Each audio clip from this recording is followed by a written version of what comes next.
A gente começa o CNN Arena falando sobre o pedido de abertura de inquérito da oposição sobre a primeira-dama, Janja da Silva, em agendas presidenciais.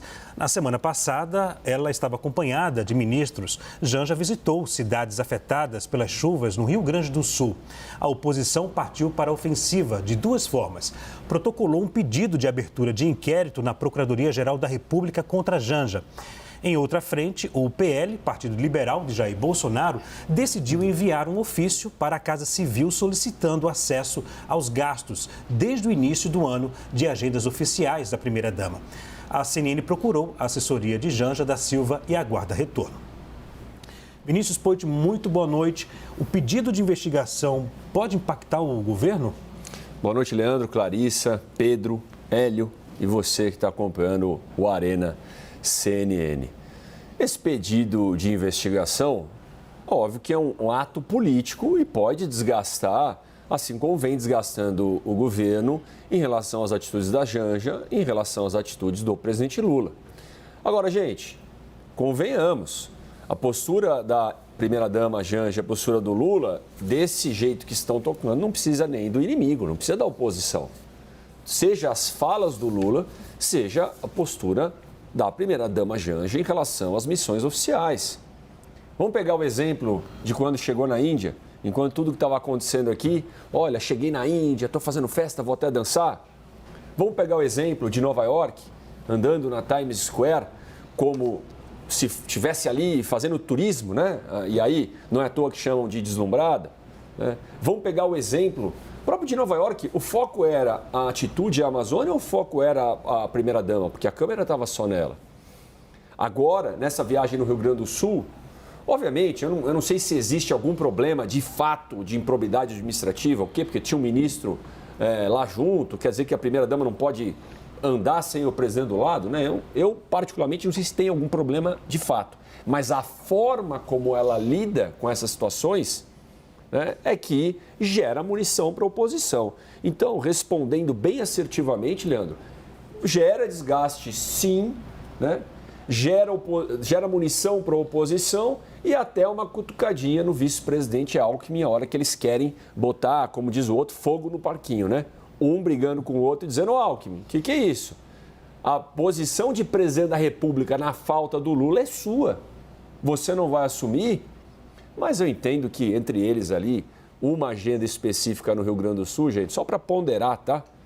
E algo que ela estava em falta sim, que enquanto estava tendo caçapa, estava fazendo festa chegando na Índia, minimamente ela deveria fazer o que está fazendo e mostrar algum arrependimento nas suas atitudes e afeto e empatia com a população do Rio Grande do Sul. Agora, Clarissa, a atuação da primeira-dama foge das atribuições dela ou não? Boa noite. Boa noite, Leandro. Boa noite, Poit, Pedro, Hélio, todo mundo que está aqui com a gente. Olha, Leandro, eu tenho uma opinião muito clara em relação à necessidade de se discutir qual deve ser o papel de uma primeira-dama. A condição, o espaço das mulheres na política evoluiu. Claro, ela é casada com o presidente da República, ela não foi eleita, mas isso não tira dela o direito de querer ter uma atividade política. E hoje isso é sim uma possibilidade, no passado já não foi. A gente vê críticas aqui de que a primeira-dama deveria se ater ao cerimonial. Eu sou contra essa avaliação. Eu acho que se a primeira-dama quer fazer política, eu acho que ela tem perfeito direito de se interessar pela política, de dar suas opiniões, de dizer o que ela pensa. E é bom que mais mulheres façam isso na política. Dito isso, não vejo problema nenhum em se levantar a discussão sobre se não seria o caso de estabelecer regras claras de transparência, por exemplo, para a posição de primeira-dama, assim como você tem para ministros, para outras figuras políticas que poderiam ter ali que prestar contas, garantir ali que tudo o que está acontecendo na atividade pública tenha transparência e publicidade. Acho válida essa discussão. Mas aí vamos falar especificamente a respeito da viagem dela para o Rio Grande do Sul. Não consigo pensar numa agenda mais primeira-dama clássica do que essa. Ela saiu, foi prestar solidariedade a vítimas das enchentes no Rio Grande do Sul, fez uma entrega simbólica de cestas básicas. Acho que absolutamente todas as primeiras damas da história já cumpriram agendas como esta. Então, o fato de ela ter ministros de Estado, ou então o fato de ela não estar como presidente no braço, a impede de cumprir essa agenda, que me parece ainda mais uma agenda típica de primeira-dama clássica, que eu não acho que ela tenha obrigação de se ater a esse papel nos tempos de hoje. Reconheço a importância de se discutir regras de transparência, eventualmente até transformar o cargo de primeira-dama em um cargo, de fato, no governo, se assim desejarem, ou nomear a primeira-dama para um cargo.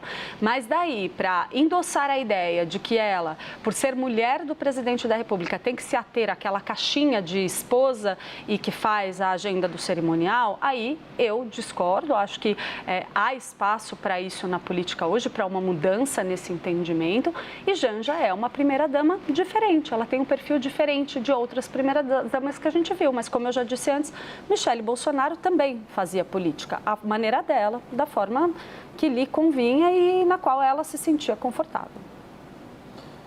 Vou agora para o Hélio fazer o questionamento. Rapidamente, Pedro.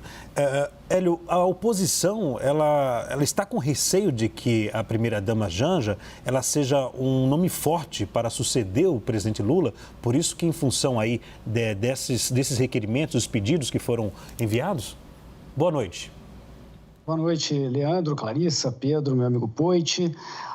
Leandro, sim, eu acho que a oposição já percebeu que o Lula está colocando a Janja para fazer o seu papel, em alguns casos, e eu sigo a minha opinião, que eu citei aqui na semana passada, de que isso é um teste para 2026.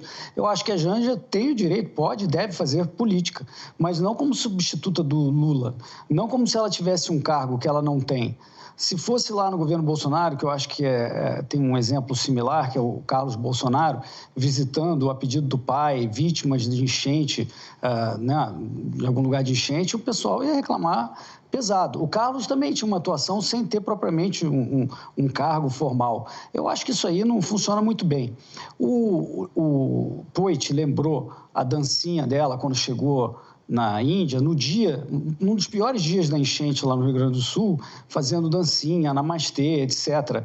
E ela foi enviada, na minha opinião, nessa missão para visitar o Rio Grande do Sul, já que o Lula não foi, como uma missão de relações públicas para melhorar a imagem dela, e inclusive ir testando essa hipótese de 2026. Mas me parece que flopou. Isso aí deu um efeito negativo. E parte do efeito negativo eu atribuo ao seguinte: essa viagem foi a face visível de uma atuação da Janja. Mas o que a gente ouve de Brasília é que ela tem entrado em gabinetes, discutido com ministros, dado pitaco em políticas econômicas, inclusive. Ou seja, está havendo uma participação aí por trás dos panos que as pessoas já sabem e estão chamando atenção. Afinal, ela tem cargo ou não tem? Ela pode fazer isso ou não?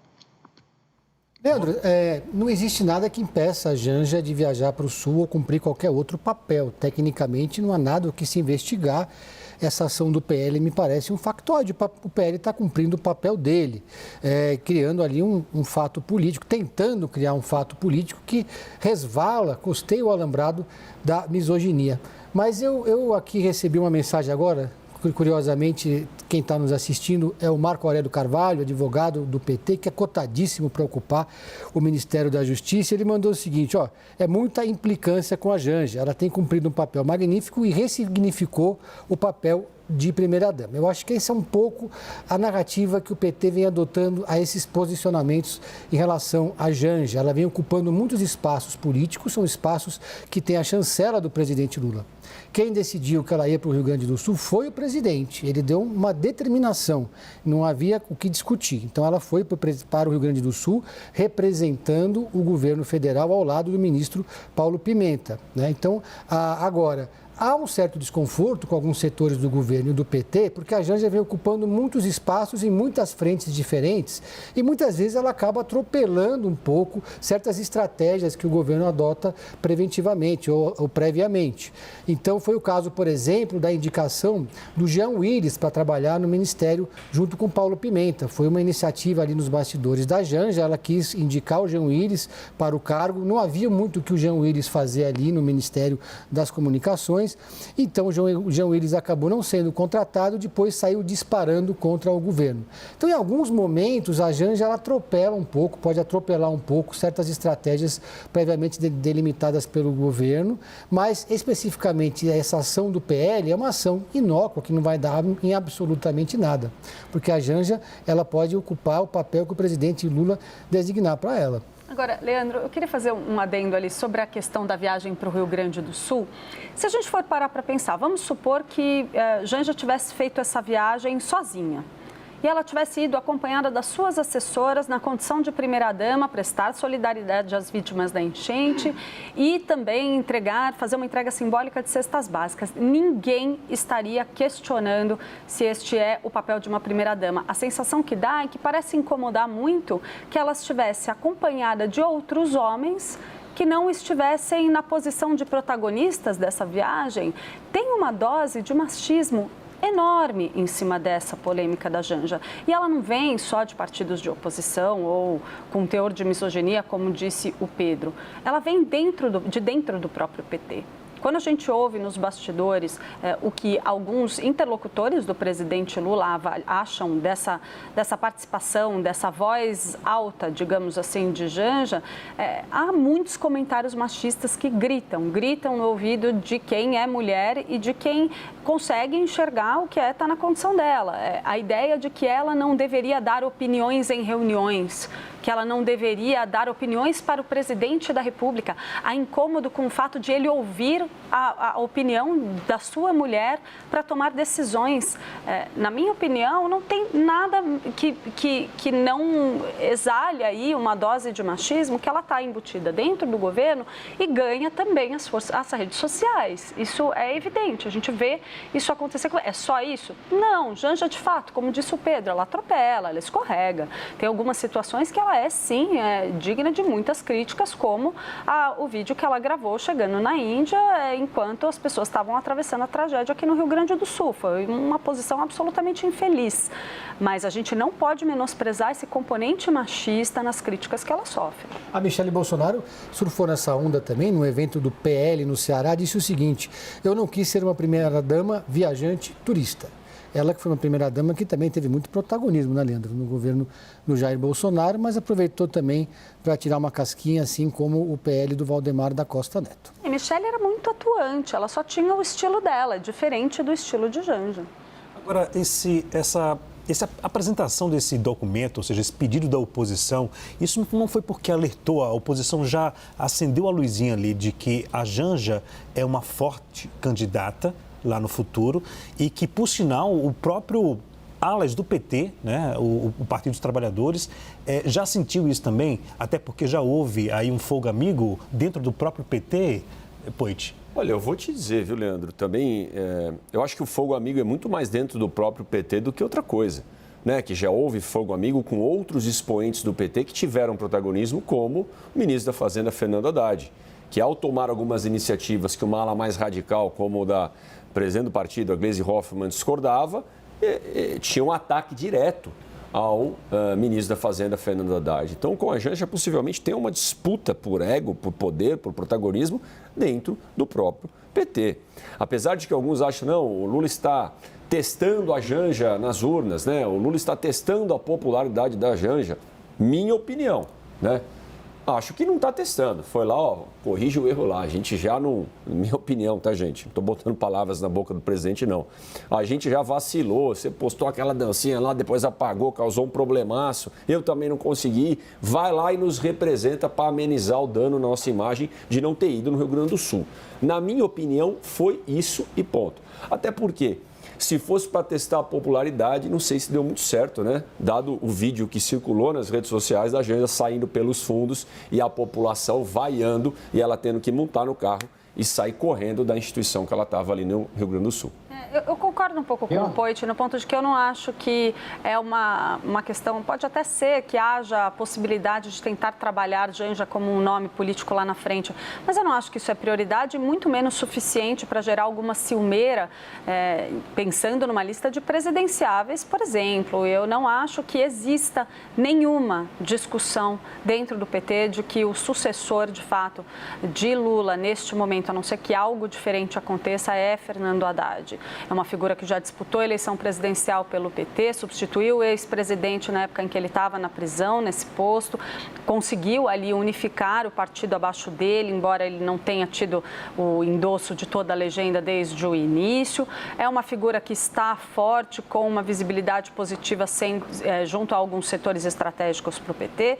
Hoje, o sucessor de Lula é Fernando Haddad, não é Janja. Achar que ela é a sucessora dele, eu acho que é forçar muito a mão. Na verdade, o sucessor do Lula é o próprio Lula, né? Em 2030 pode ser o Haddad. Hélio, é forçar muito a mão, como disse a Clarissa? Eu queria fazer um comentário sobre o comentário anterior da Clarissa, que ela disse que criticar a Janja nesse caso por muitas vezes, um machismo. Quando a Dilma era presidente e liderava todos os ministros, em todas as viagens, em todas as reuniões, ninguém reclamava, porque ela tinha cargo. Eu acho que se no governo Bolsonaro, o Carlos Bolsonaro liderasse, como a Janja fez, uma delegação de ministros a pedido, né, do pai, como foi a Janja, a pedido do Lula, eu acho que ia ter um problemaço, ia existir uma enorme reação. Ou seja, não acredito na tese de machismo, não. Acredito que é o fato de que ela está agindo como vice-presidente, está agindo como se tivesse cargo no governo, e ela não tem.